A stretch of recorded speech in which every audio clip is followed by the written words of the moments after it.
food, energy, non-renewable resources, climate change, global warming, poverty, social and political crises.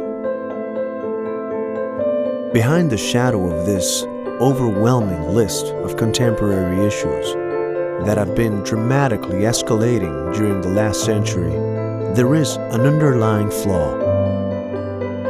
The binary paradigm of traditional thinking, right, wrong, player, witness, us or them, innocent or guilty. The current path that we're on, it's not going to work if we continue this way. It's the biggest mass extinction since the asteroid hit the Earth. Your knowledge, your ideas have no use for these dying people. This is a question that is not a simple one to answer. So it's happened before, could happen again. Do we really want to drive this planet right over a cliff? But, you know, there has been a light shining out there on the horizon. Ideas and opportunities hidden somewhere on the dark side of the moon. Wherever we turn, we hear warning voices, threatening signs of alarm, convenient stories, a significant silence. We don't need more of the usual lip service to the crisis opportunity narrative. 'Cause sure, you've heard someone say something like, life on Earth as we know it is hopeless. A dead man walking, or, hey, things are not so bad. We can work it out. But is this dichotomy of the one and the many a real answer? Better put, is this the kind of question we should be thinking of? This is a question that is not a simple one to answer. It's not like some other issues where you can change one or two things and the problem goes away. Every year we're adding 75 or 80 million people to the planet, and all of them, of course, need food, need water, want a good life, expect the chance now or later to have an automobile, to have computers, electricity. Well, it's basically out of the frustrations. You hope things will be better, it's not better. You hope things will change, it's not changing. It's getting worse. Because I think a lot of it depends on what people do, and because we've been through a period before, between the wars, when the world went into reverse on globalization. So it's happened before, could happen again. There are other authors and other thinkers that really focus on helping us interpret and draw implications about a particular major development like globalization or IT, but that's not the nature of the kind of work that I've tended to be interested in. It's not good enough to know that the world is going green, because you won't simply succeed with every initiative, and you've got to be willing to try things and reshift the gears if mistakes are made, if you don't get a payoff. It's not an easy challenge because we're facing a challenge that we've never had before.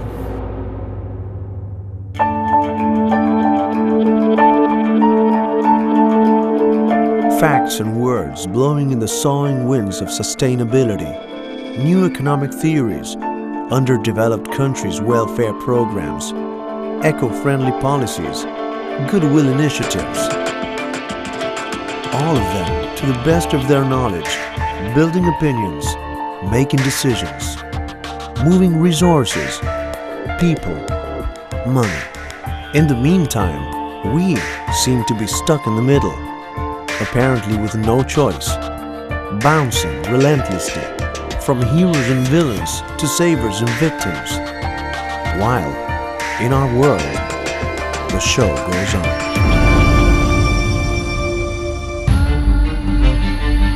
You teach elegant theories of economics in the classroom, telling beautiful things can happen. But outside the classroom, it's the worst kind of thing that's happening. Changed rainfall patterns, increased intensity of windstorms, more serious hurricanes and typhoons, changes in where agriculture can get done. Clearing lands to try to make room for more food production. threatening the Amazon, but not just the Amazon, many other parts of the world where you have a natural environment and then it's just being cut clean to plant palm oil or to plant food crops or to make room for pastures. But it turns out the real impacts may not simply be from warming, but there are a series of other effects that come from this. It's the biggest mass extinction since the asteroid hit the Earth. We are losing a lot of our cultural diversity, our tolerance, our social cohesion. So we have other problems than only in nature. The poorest people in the world, almost whatever shock happens, they're suffering. So a poor person is someone who lives in a house which has no furniture. And it's one room, leaky roof, no water. And when the rain comes, it's all mud. And you live there, you raise your children, you have one or two pieces of clothing for yourself, and you have a couple of pots and pans to cook whatever you cook. They're suffering more now from food prices, which are twice as high as they were a year ago, from oil prices, which have gone up 5 times in the last 5 years. But all these problems, our insecurity, our cost of energy and so on, these are self-inflicted. So many crises around the world. So how do we make the world economy both serve the needs of everybody, including the poorest, but also do it in a way that doesn't destroy the environment and therefore come back and destroy us and the economy as well? We might have started irreversible changes already, but we hope not. So here we are trying to make the world work better for everybody.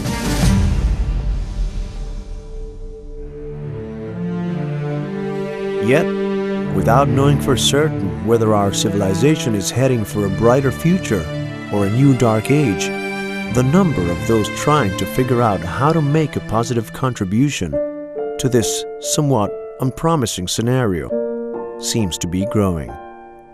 Businesses, administrations, non-profit organizations, individuals are no longer willing to be kept under the lock and key of the beaten plot of the 20th century mindset.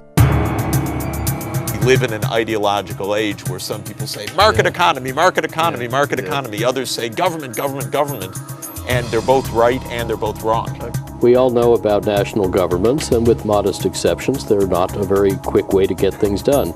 So when you think about these audiences, you've got to go beyond the traditional focus on government and regulation, beyond even a focus maybe on environmental groups.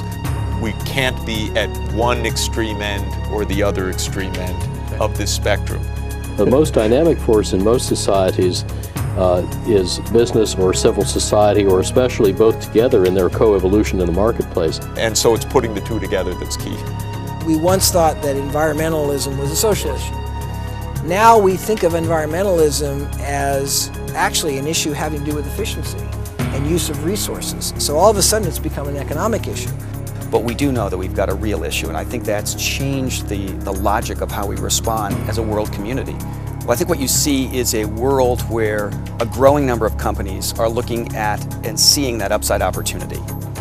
So particularly in the developing world, I think you're seeing a tremendous explosion of new insights about strategic positions. And many of those insights actually have carryover value even to the advanced economies.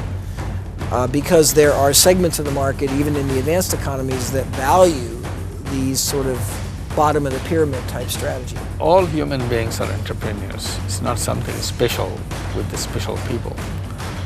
Everybody has it, but some discovered it, some never discovered it. So give them an opportunity to discover it.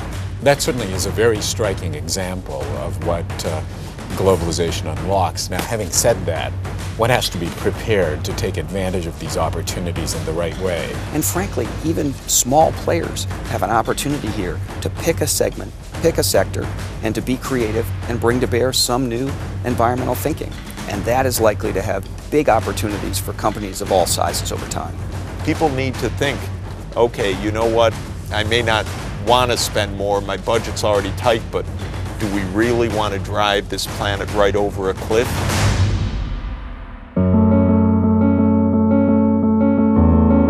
So, while some, many, are already trying to break through the business-as-usual model to get across that abyss in a moonshot towards the new frontiers. Others, many, are still waiting for solutions and decisions to fall top-down from the sky.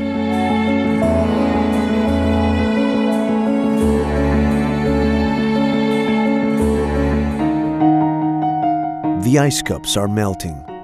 We are running short of oil and gas.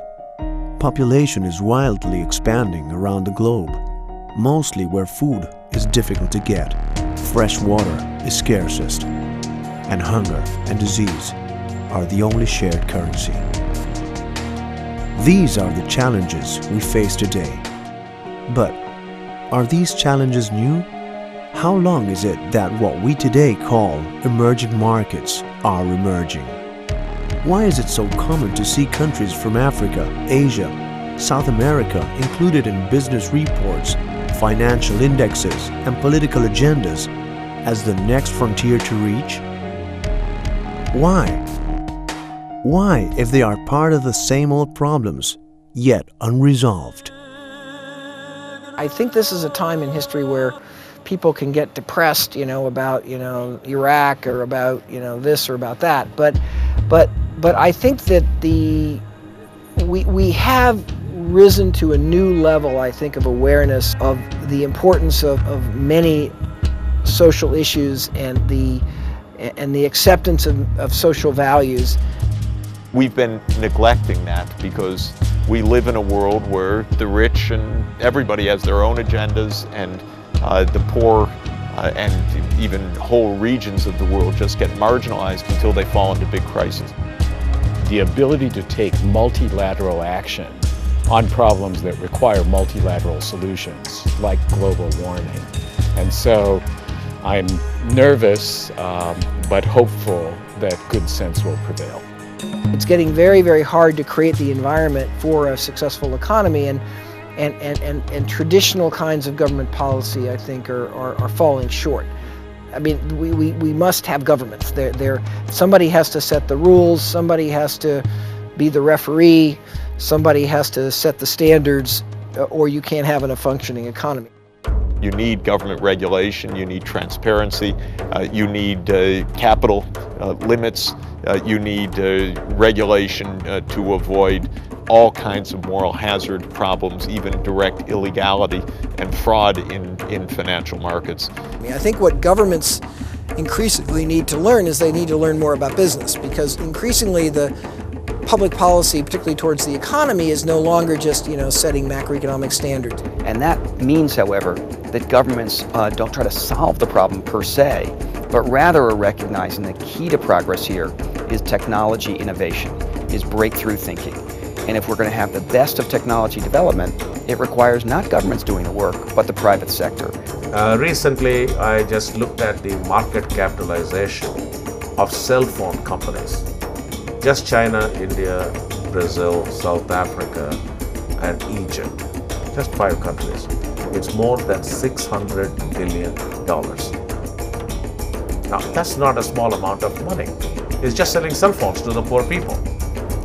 Now you can ask the question, what if we did food in the same way? If we don't do it, there's going to be water crisis in your community. Food prices are going to double. Energy prices are going to go up 5 times. So it takes some imagination to understand that even though we may need to spend something right now, we're doing it because if we don't do it, the costs of our current path could be really frightening. But let's not play the standard doomsayer's role, playing heads and tails with the crucial issues of our future on a crooked coin. It is true that it's been decades since the greenhouse effect got the headlines, or the OPEC changed the playing field of the oil game. We are not saying that problems are old.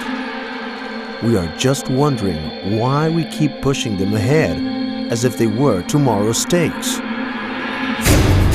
I think the mental infrastructure is probably more important than the technical infrastructure, which we can talk about. If you look at what the heritage of most companies are, I say let's go back to Model T. Organizations always need to change. You can never stay in one place.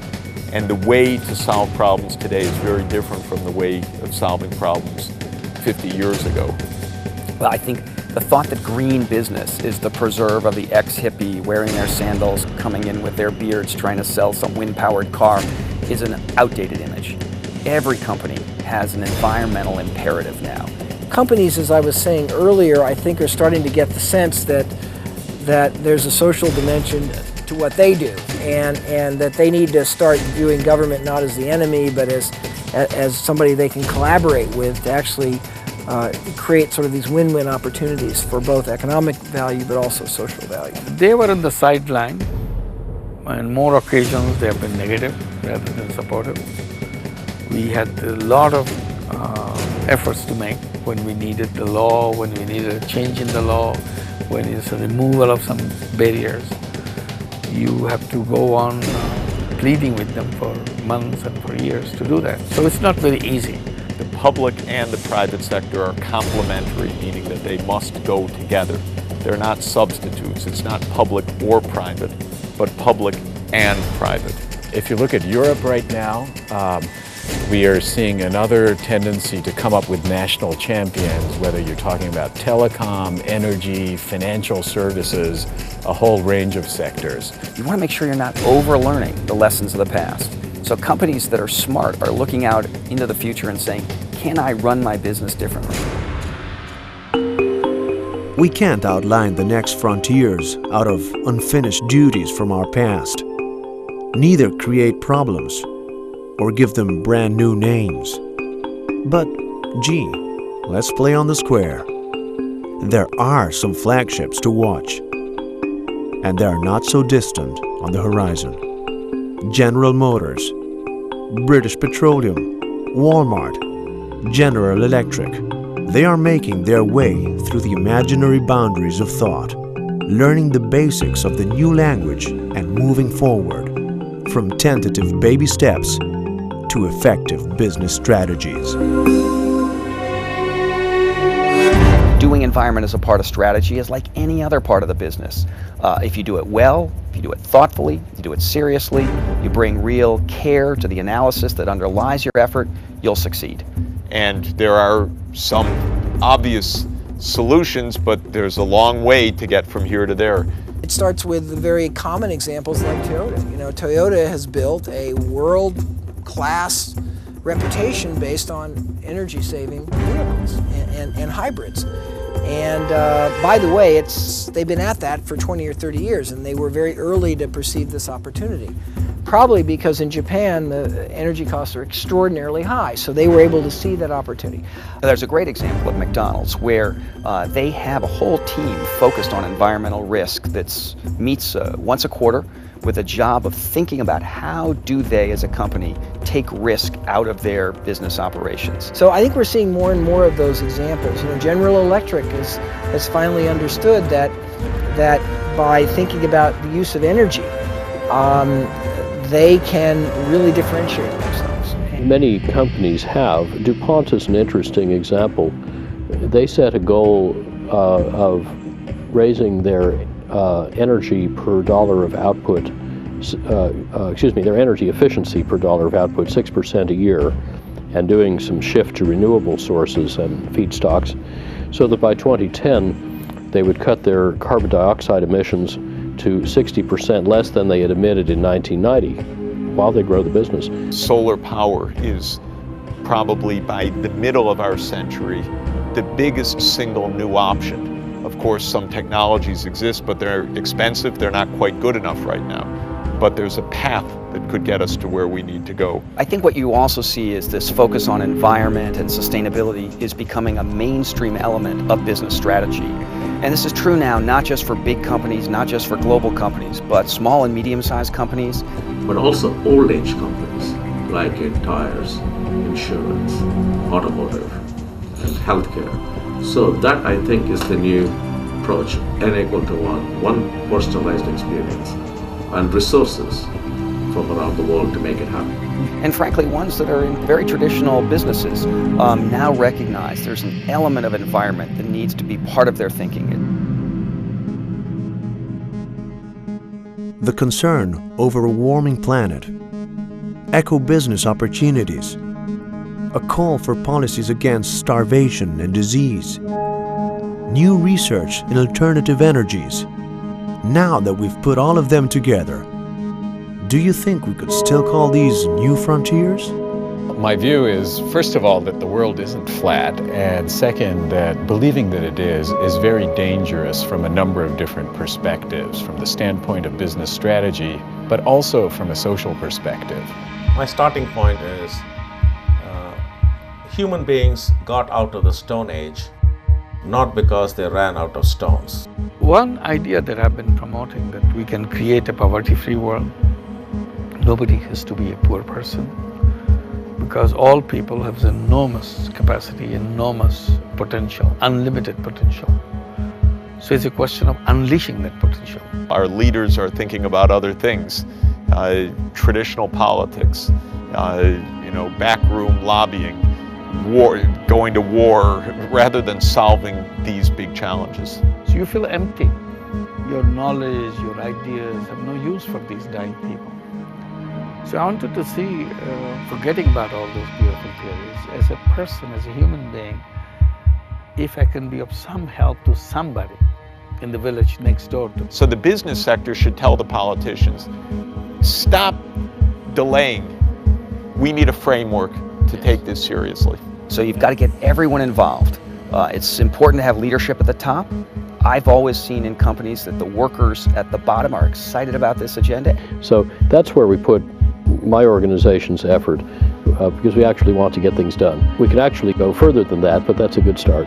Once the need is there, I believe human race will find 100 ways to cope with it, not deny opportunities for poor people who for the first time are aspiring to a good quality of life. You have to be. You have to take a positive view and work towards it. This is what has to keep going on if we're going to successfully make this a less unequal world.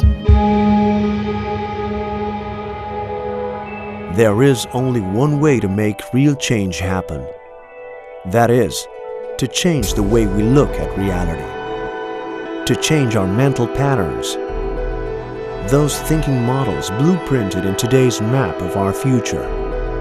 Because, is the true frontier anywhere else than in our minds?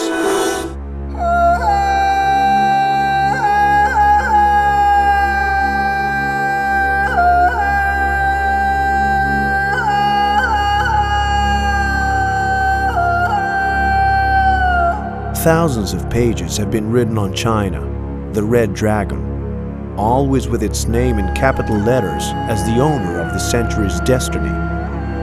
A great example, yes, and also the best picture of the old paradigm regarding the concept of a new frontier.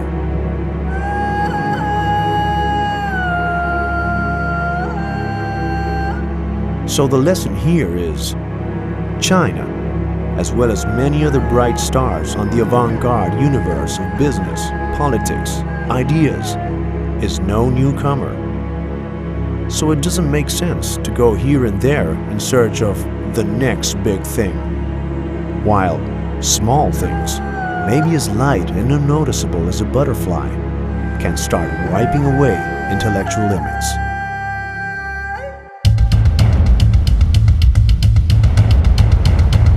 I'm an environmentalist. I believe in protecting the environment, but neither am I an elitist to say, let us stop progress. So the question is, how do you become an inclusive capitalist? Again, I would stress that to economists, the big mystery about trade is not why there is so much of it, but why there's much less than what our theoretical models would lead us to expect. Taking capitalism seriously.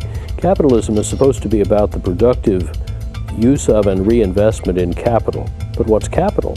Industrial capitalism deals seriously only with two kinds, money and goods, and leaves out the two more valuable kinds, people and nature. The problem of a crowded planet. There are just so many of us, so much production, that figuring out how to make that work for all is our biggest challenge. And unfortunately, we haven't really gotten started globally, politically, doing this very well. Even the beggar has unlimited potential, but simply society never gave him a chance. If we can create a opportunity, then people can come out of poverty. Our job is to amplify weak signals and say, what are the implications of these weak signals to my opportunities, and what are the threats if I don't change? And surprisingly, I believe that poor countries can take the lead. Without people, there's no economy. Without nature, there are no people. This is a rather material omission. So you need a framework for the very poor. That's number one. Markets don't magically come to save them. Bankers don't say, gee, I really want to lend you money. You have nothing. You have no collateral, and you don't even have a storehouse. But now we have to go to the next question and say, not just creating a large market, but how do you use it to innovate? So that, I think, is the next frontier, and that's what I'm focused on. Mohamed Yunus, the world's leading voice in microfinance, started the Grameen Bank when he made his first loan on $27 to a group of 42 Indian women so that they could expand their bamboo furniture making business. He enjoyed helping others, but also making money. Because, as Yunus himself admits, in business, there is one key concept, and this is to make money.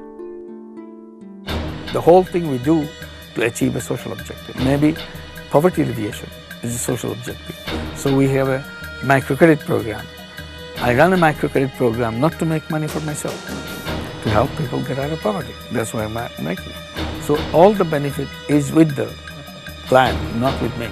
So it's really a question of putting together an economic incentive package that motivates venture capitalists to put money into this, gets the private equity forces flowing on it, gets corporate research and development teams thinking about breakthroughs. When people are so poor that they're just stuck at the bottom of the bottom, there is no market.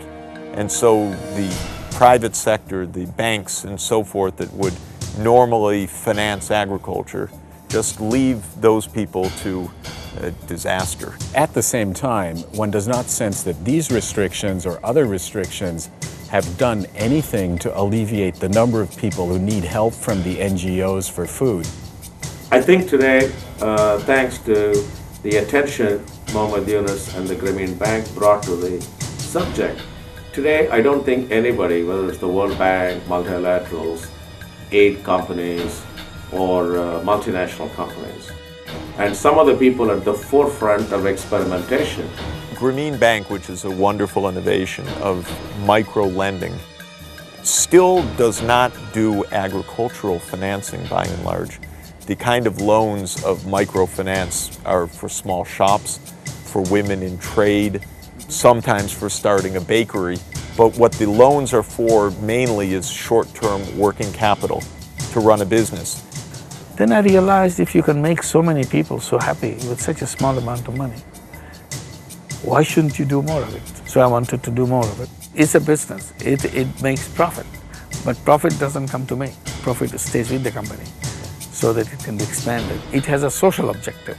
In the United States, everybody has access to your bank. They may not have bank accounts, but they have access to your bank. Whereas if I go to Philippines or if I go to India, a significant portion of the people don't have access to your bank. So what do you invent? Everybody has a cell phone. So I can start using the cell phone as a wallet.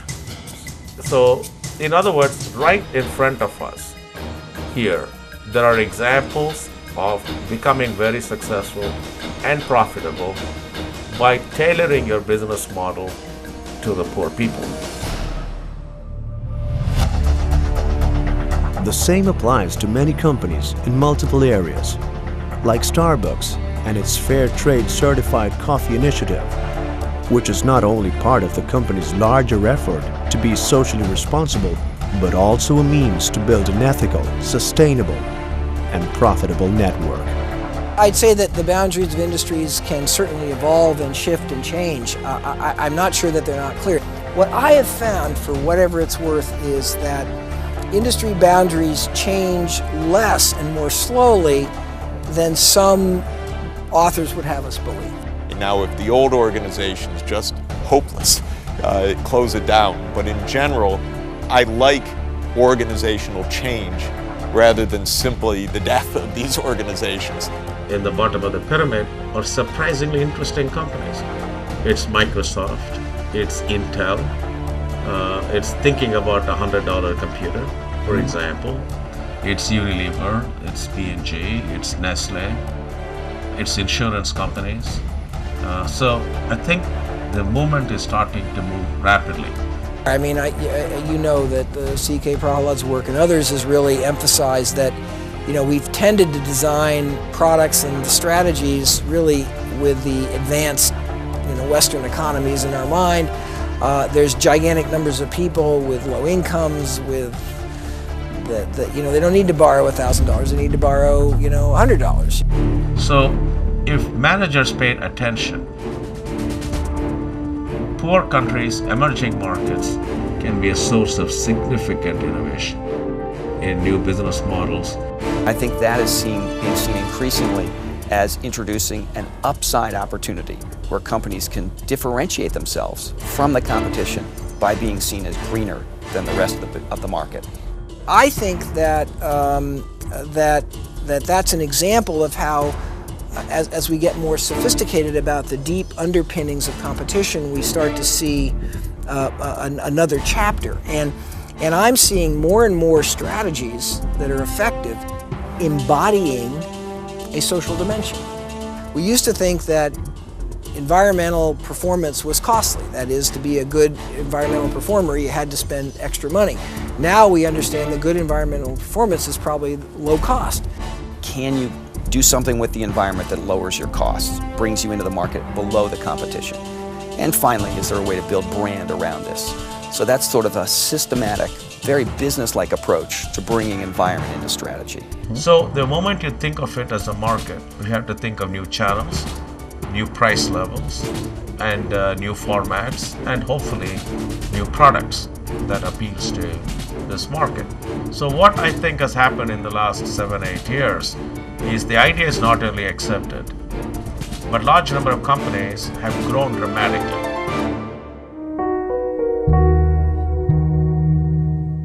I beg your pardon. The world is a big, hyper-connected, ever-changing market. Sometimes out of control, some other times following unavoidable trends. Always under the scrutiny of millions of well-informed, highly opinionated consumers that demand creative responses and technological gizmos, immediate solutions for the most varied problems, expecting us to become the most committed advocates for the planet. Thinking about the world, it's a pretty complicated place, and we have a world of huge inequalities between the richest and the poorest, big instability, and now a growing amount of environmental damage, but also crisis everywhere. Huge storms that kill tens of thousands, droughts in different parts of the world, global warming, the Amazon deforestation. Practically everything in our society that uses energy or water uses them wastefully, materials for that matter. I mean, in the United States, which is fairly normal among industrial countries in this respect, the materials flow, the stuff that we dig up and process and move around and use and throw away, is 20 times your body weight per person per day. Come through the big issues. What could we do about climate change? What could we do about a still fast rising population? What could we do about extreme poverty? Just as an example, about 80% of the human-made climate change comes from our energy system, which is based on coal, oil, and gas. So the human beings and the ingenuity of human beings is going to take us to the next round. That does not mean we don't have to worry about sustainable development. We have to worry about carbon footprint. We have to worry about destroying the rainforests. We have to worry about consumption.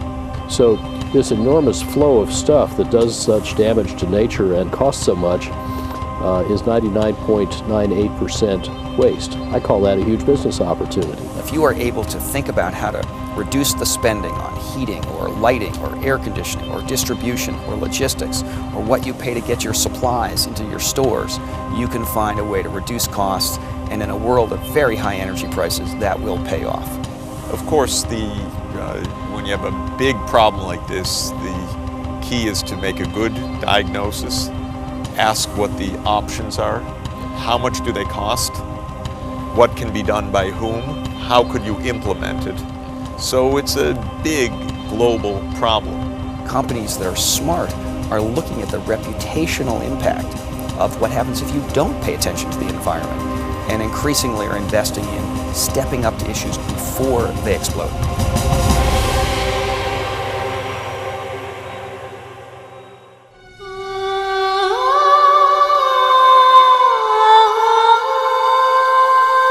Those organizations, big or small, corporate or non-profit, that disregard this new world order, that keep themselves too busy taking care of business, blindsided by self-interest and short-term results, are facing a tangible, monumental risk, underestimating at their own peril the impact of the convergence drivers. Who knows, until waken, like dinosaurs, with a tittering jolt.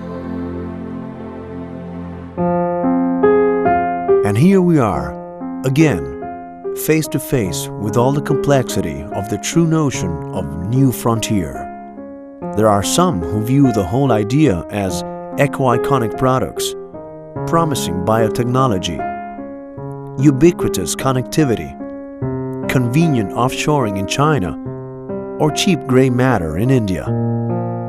Others lament it, as if it were a viral spread, a process at the end of which oil, energy, and water will be mementos from foregone peaceful times of progress.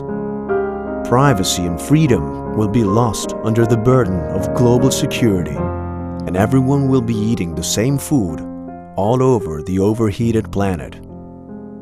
Never so right, never so wrong. For the first time in human history, 3 billion people are connected. In 5 years, people expect 4 billion people to be connected. That's going to make a big difference to how companies operate. Digital technologies are becoming extremely inexpensive, so the costs are going down dramatically. There are a lot of people on the planet, more than ever before, 6.7 billion people. You know, since the start of the industrial era, the world's population's gone up 10 times. Now imagine in this policy climate, people being told that the world is perfectly flat, there are no borders, everything can flow very easily across them. This reinforces people's worst fears about everything moving away from them, about delocalization at a cultural level. So think about Nike, which allows you to design your own colors, your own Lego, and your own message. You can say, I love so-and-so, and get it on your shoe. And that is true whether you're in Starbucks or you're in Apple. Apple, you can create your own music portfolio, but Apple does not create the content. Neither does Apple produce the device. The device is made in China, the displays come from Japan, the semiconductors come from South Korea. They're all put together. Now, China uses about 7 times more energy per dollar than Japan does. So if you combine those two numbers, this would imply China could grow her economy 20-fold and still use a little less energy than today. In fact, China is the only country to have energy efficiency as its top strategic goal for national development. because Chinese leaders understand that otherwise they cannot afford to develop. They won't have enough money left to build the rest of the economy. In contrast, if I think of some of the countries, at least some of the countries in the Andean Pact, they're clearly in Ecuador, in Bolivia. There's a lot of rethinking, and some of it's around what's happening on the trade picture. Some of it just reflects the fact that around the world, having foreign companies own your natural resources has often proven to be an unstable situation because people have this instinct of thinking of those as the national patrimony in some sense. So I think that is our future. Stopping progress is not our future. And I hope that's not the lesson we take away. As we deal with the urgency and enormity of the changes required, it's hard to draw a perspective on the brave new world we're entering. But more emotional than cerebral, the revolution is global and society-wide. A willingness, an aspiration, a desire to get together in different kinds of organizations in order to work for something so simple as a better tomorrow.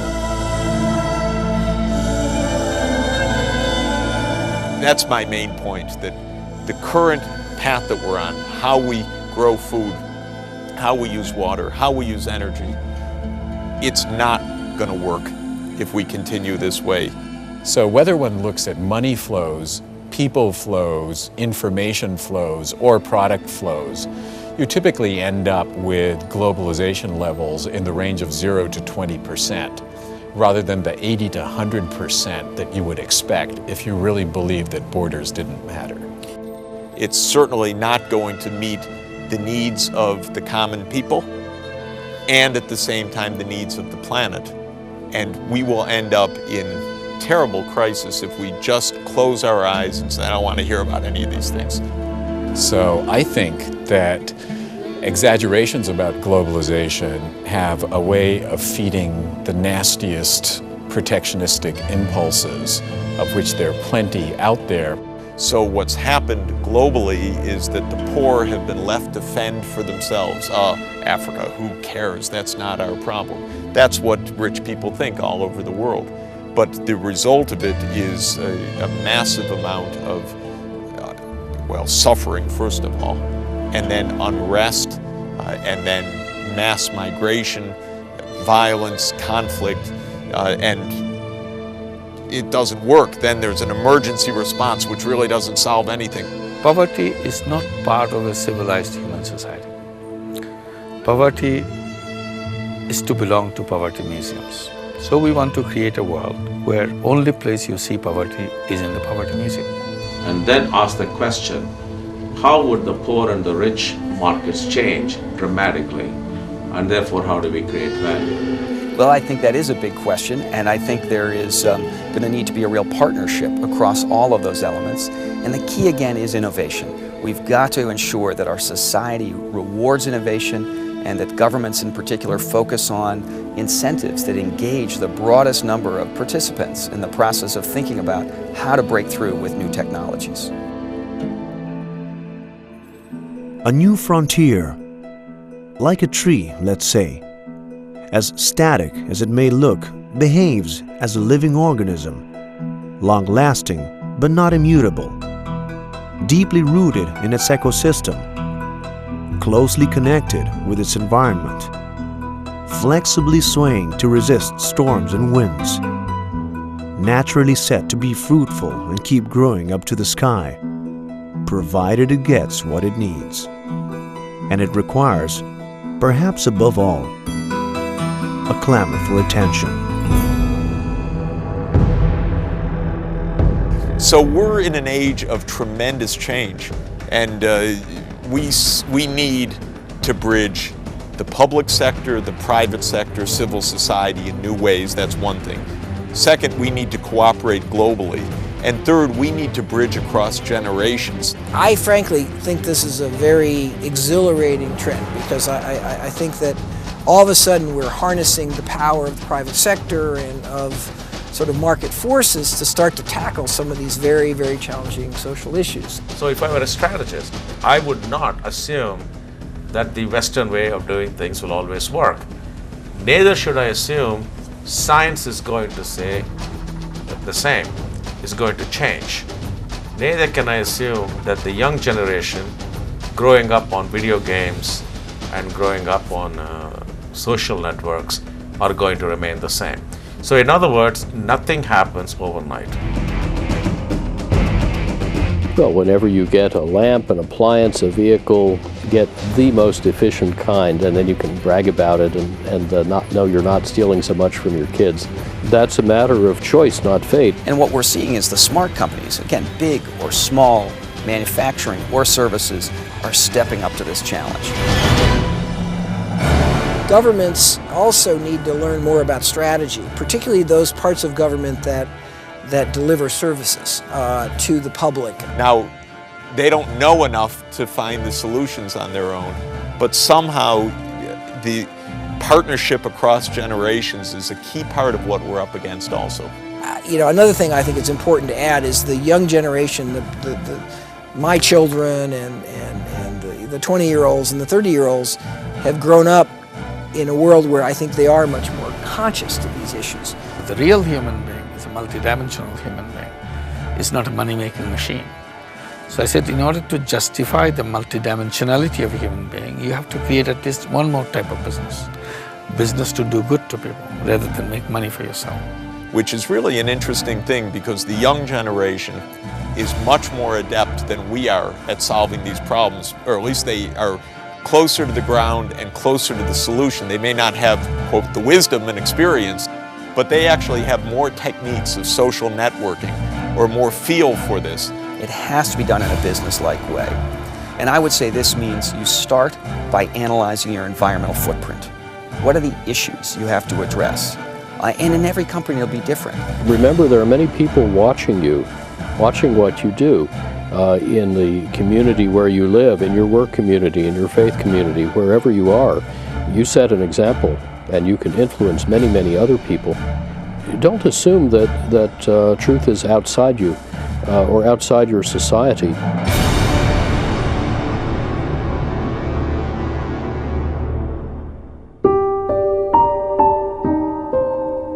Us, them, innocent, guilty. Paradigms of the past still defining what we should consider as the next new. Waiting to be broken by the millions of speechless witnesses, all dressed up for their roles. Only then, we, the leaders, we, the bureaucrats, we, the employees, the politicians, the doers and makers, we, together with the young generations, will be able to clear the foggy scenario in our minds, letting fresh winds blow upon the powering blades of each and every new frontier.